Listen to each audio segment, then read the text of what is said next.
Olá, bom dia, boa tarde, boa noite, ou como o Zé Geraldo fala também, boa madrugada para aqueles que estão nos assistindo de madrugada. Tá bom. É com muita alegria que vamos iniciar mais um Prosa Sociológica. E hoje, com muita alegria, com muita felicidade, que a gente está recebendo aqui no estudo o Frei Leonardo Lucas Pereira, o Frei Léo, conhecido de todos aqui da nossa cidade, da nossa região. E, diferentemente dos outros programas, eu gostaria de apresentar um pouco o Frei Léo, porque esse programa a gente sabe que pela internet vai para o Brasil inteiro, para o mundo, e aí muitos não conhecem, né, essa figura extraordinária que nós estamos aqui, que me contou agora 84 anos, né, consciente, muito vivido, com muitas experiências. E ele é de Abaeté, gente, filho do casal Antônio José Pereira e Gracinda Fernandes Pereira, que foram pais de 11 filhos. Mineiro, né, o Leonardo Lucas Pereira nasceu em Abaeté em 23 de março de 1942, onde também se ordenou sacerdote aos 9 de dezembro de 1967. Abraçou, porém, o franciscanismo bem antes, em 1955, quando ingressou no seminário de Santo Antônio de Santos Dumont, Minas Gerais. Seu ingresso na Ordem dos Frades Menores ocorreu em 1º de fevereiro de 61 e sua profissão solene em 2 de fevereiro de 1966. Frei Leonardo foi por vários anos o guardião do convento de Santo Antônio de Divinópolis. Depois foi nomeado guardião do convento de São Francisco das Chagas, no bairro Carlos Prates, em BH, onde se transferiu em janeiro de 2013, depois de residir e trabalhar em Divinópolis 40 anos, né, Frei? Foi 40 anos aqui em Divinópolis trabalhando. Atualmente é o vigário paroquial da paróquia de Santo Antônio, na Savassi, capital mineira. Ainda em Divinópolis, lecionou Sociologia na Faculdade de Filosofia, Ciências e Letras de Divinópolis, a FAFIT, depois na Faculdade de Ciências Econômicas e Administrativas Contábeis de Divinópolis, a FACED, extinta, infelizmente comprada pela UNA, e também, ao longo do período, lecionou a mesma disciplina na Universidade Católica de Minas Gerais, a PUC, e também na Faculdade de Filosofia e Teologia, FAD, de Belo Horizonte. E também, não está citado aqui, na FUNED, o ENG, né, que nós fomos colegas, né, professor? Teve um período bom lá, até que ela se transformou definitivamente em um ENG. Com destacado ministério sacerdotal para uma igreja libertadora, ao longo de sua caminhada desenvolveu dedicada atuação no magistério universitário e nas pesquisas científica e cultural, com artigos publicados, notadamente sobre religiosidade popular, incentivando, além de outras manifestações, o congado e o reinado. A Folia de Reis e a Folia do Divino. É membro efetivo da Sociedade de Teologia e Ciências da Religião, SOTER, e da Comissão Mineira de Folclore, CMF, da Academia Divinopolitanas, ADL, e da Pastoral Sociopolítica na Paróquia de São Francisco de Chagas, em Belo Horizonte. Frei Leonardo, ou como as pessoas habitualmente o chamam, Frei Léo, né? Peço permissão para chamar de Frei Léo também, ou simplesmente Léo, tem caminhado próximo de seus irmãos franciscanos, ou não franciscano. Resumiu em 8 de janeiro de 2013 para o jornalista Paulo Reis, do Jornal Divinopolitano Gazetas de Oeste, a sua missão. Eu tenho uma dupla dimensão na minha vida, que são fundamentais: a vida religiosa franciscana e a minha missão sacerdotal de trabalhar mais diretamente com o sagrado, com as pessoas que procuram a religião para tecerem mais força para viver. Impressionante. E eu não falei aqui da coisa mais preciosa, ao meu ver, Frei, que é a Missa Conga, que você fundou em 1977, é isso mesmo? Foi, né? O ano que vem vai fazer 50 anos. 50 anos. Isso é uma referência, inclusive na nossa cidade, ouvintes, foi criada a medalha Frei Leonardo. Essa medalha, ela ela congratula, né, digamos assim, os reinadeiros que mantêm a tradição. Então é uma grande honra, né, ter o seu nome numa medalha aqui da cidade que fala dessa luta, desse trabalho. Você queria falar alguma coisa, Frei, dessa história sua, para a gente começar o programa? Eu queria só agradecer o convite, né, que você me fez para vir partilhar com outras pessoas, principalmente a compreensão do fenômeno religioso. Ótimo. É para isso que eu estou aqui, porque eu estudei um pouquinho de sociologia. Um pouquinho, né? Nós não falamos disso. O senhor estudou na França, né? Conta para a gente. Foram 3 anos, eu ganhei uma bolsa de estudos, né? Então, eu passei lá estudando na Sorbonne, Sociologia do Desenvolvimento, com Alain Touraine, que me acolheu.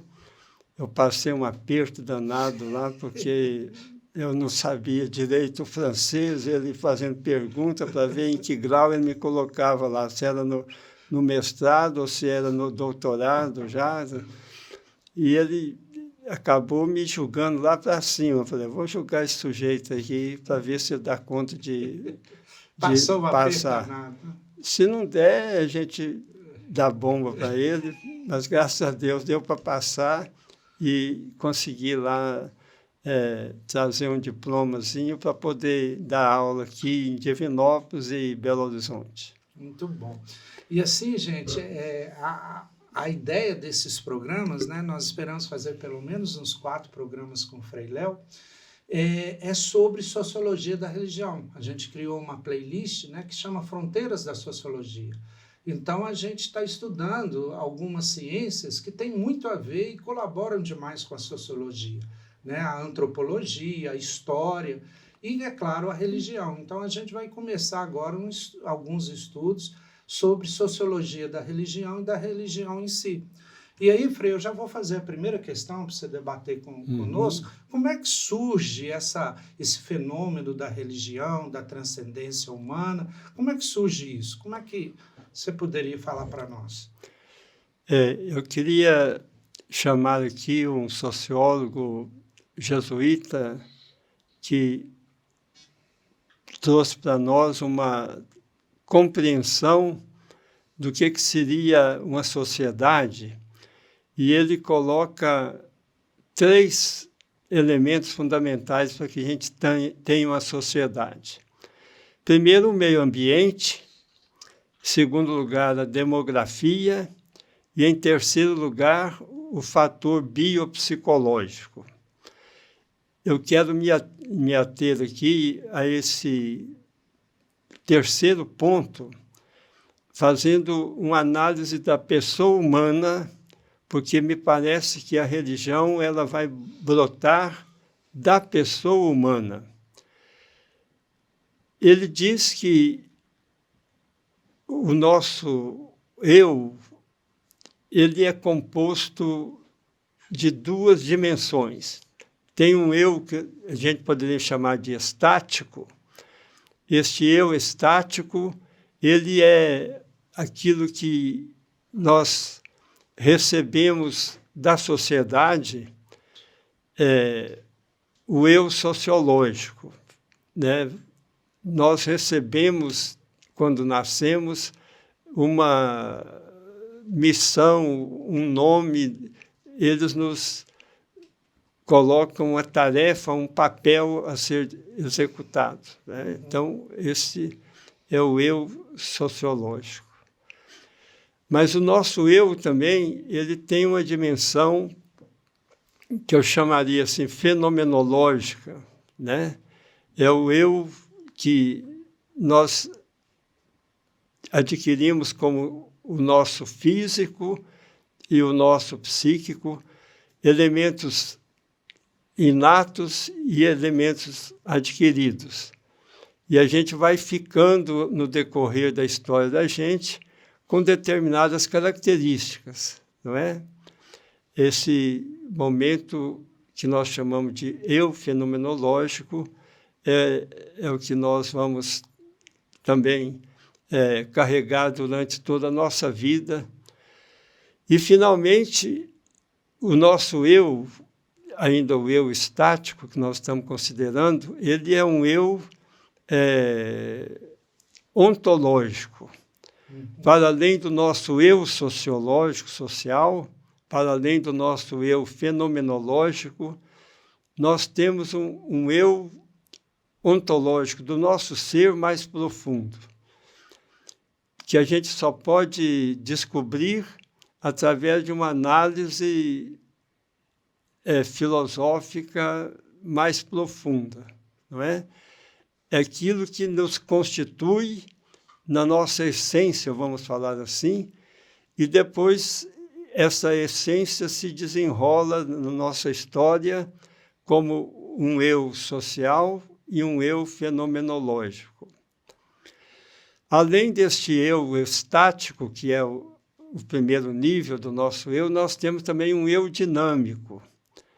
Esse eu dinâmico é aquele eu que nós desenvolvemos no decorrer da nossa caminhada histórica. O nosso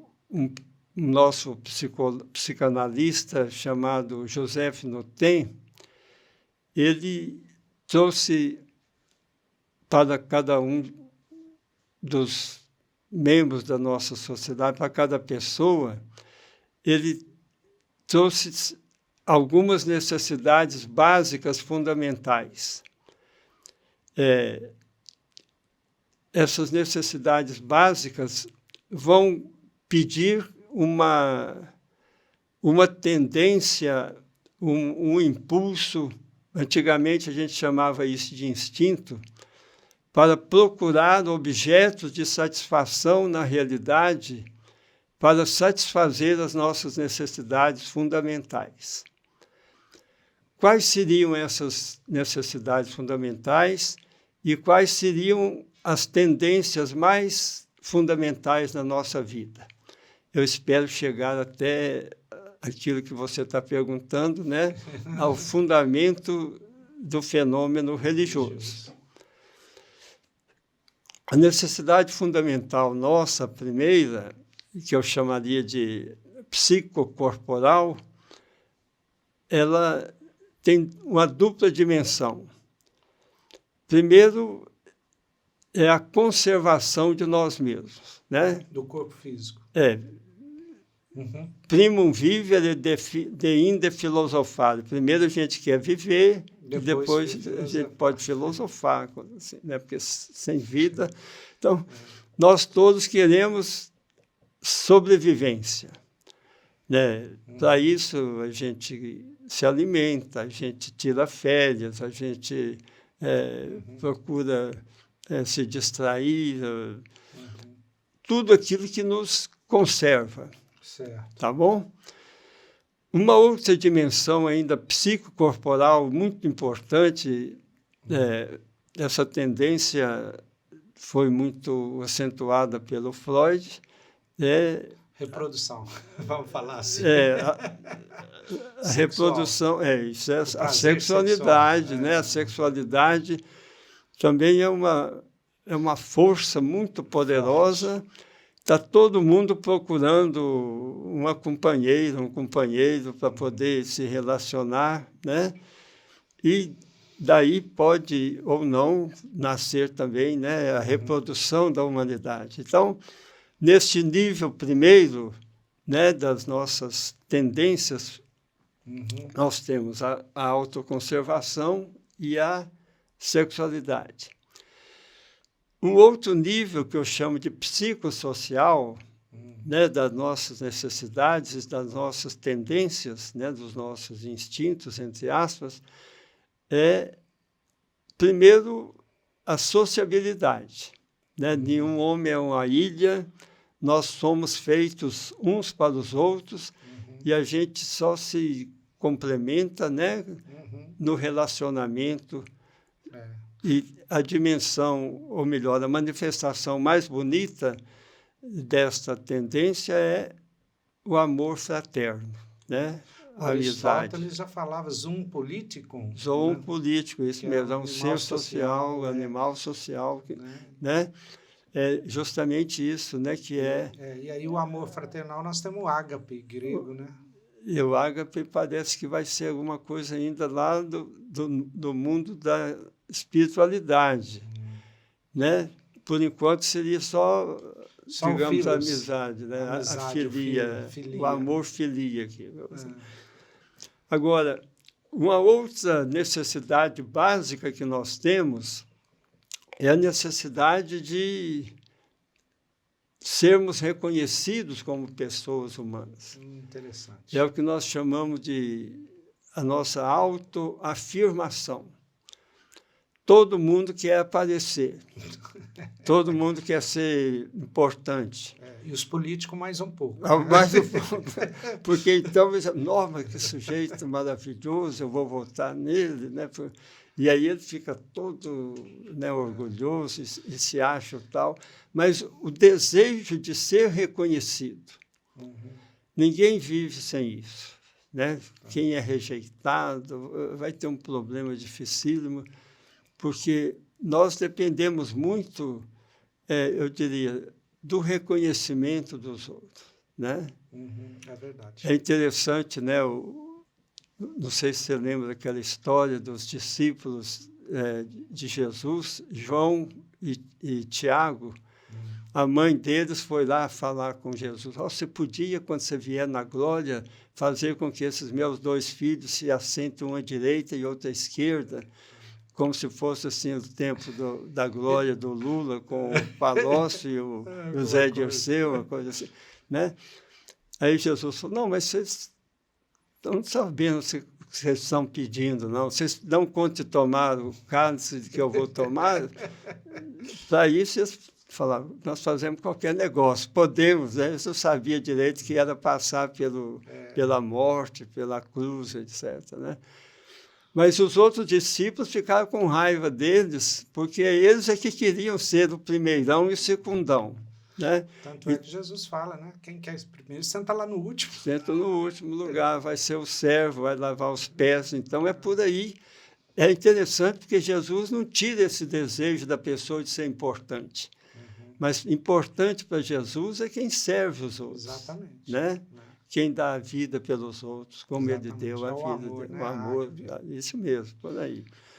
Então, por último, além da dimensão psicocorporal, da dimensão psicossocial, nós temos também uma dimensão psicoespiritual. Daí vem a religião.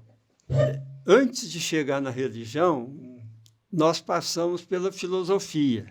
Tá. É o que nós chamamos de cogitação do sentido da vida. E quem não encontra o sentido da vida está perdido. Está na anomia, né, do Durkheim, que o Zé Geraldo chamou a atenção. E aí a pessoa na anomia, ela se perde, fica perdidona, né, e pode até procurar o suicídio, coisa assim, porque a vida não tem mais sentido. Então, é importantíssimo, né, que a gente encontre, através da filosofia, uma boa filosofia, o sentido da vida mais profundo. Mas, depois de todos esses objetos de satisfação que nós achamos na realidade, no nível corporal, no nível social, no nível da conservação, da sexualidade, no nível da amizade, no nível da autoafirmação, mesmo na filosofia mais profunda, a gente ainda não fica satisfeito. Nós somos uns seres insaciáveis e a nossa alma está procurando alguma coisa de maior e de maravilhosa. Santo Agostinho, você se lembra de ter dito, né? Vós nos fizestes para vós, Senhor, e o nosso coração está irrequieto enquanto não repousa em vós. Quer dizer, o homem não fica satisfeito, eu diria assim, de ser apenas homem, de ser apenas um ser físico, fenomenológico, sociológico, ele quer algo filosófico, mais. Ele quer algo mais, é isso mesmo. E aí é que vai nascer a religiosidade, não é? E a religiosidade ela pode depois se tornar uma instituição que nós vamos chamar de religião. Eu não sei se deu para chegar aqui nessa trajetória. É algo a mais além da realidade visível, além da realidade sociológica, além do instinto, algo mais. Né? Isso, nós estamos procurando um objeto que nos satisfaça plenamente, porque todos os outros objetos, entre aspas, aqui, não são capazes de satisfazer o nosso desejo de ser algo mais. Por exemplo, será que a gente vai ser destruído pela morte? É uma pergunta muito grande. Né? Será que nós não teríamos aí uma saída para a gente poder viver mais um pouco, quem sabe, felizes? Lembrei de Camus, que a grande pergunta que o Camus faz é exatamente, fala que a única pergunta importante para a filosofia é sobre a morte, né? O que vamos fazer com a morte? O que vamos fazer sabendo que nós vamos morrer? E essa é a pergunta. E eu já queria convidar você, os colegas aí, nós vamos debater essa questão da morte e da pós-morte lá no nosso encontro cultural franciscano, lá no convento, do dia 15 ao dia 20 de novembro. Pode contar com a gente lá que nós estaremos. Né? Vamos falar por aqui? Também. Vamos. Ô, gente, a gente agradece, né? Estamos com 20 minutos de programa, mas vamos continuar o debate. Esse é só a abertura e no próximo programa. No próximo programa a gente vai aprofundar mais sobre a religião e a visão sociológica da religião. Isso. Então, eu convido vocês, agradeço o GEC, Grupo Educação, Ética e Cidadania, que patrocina esse programa. E semana que vem nós vamos continuar a conversa com o Frei Léo sobre a questão da sociologia da religião. Então, não perca, muito obrigado e até semana que vem.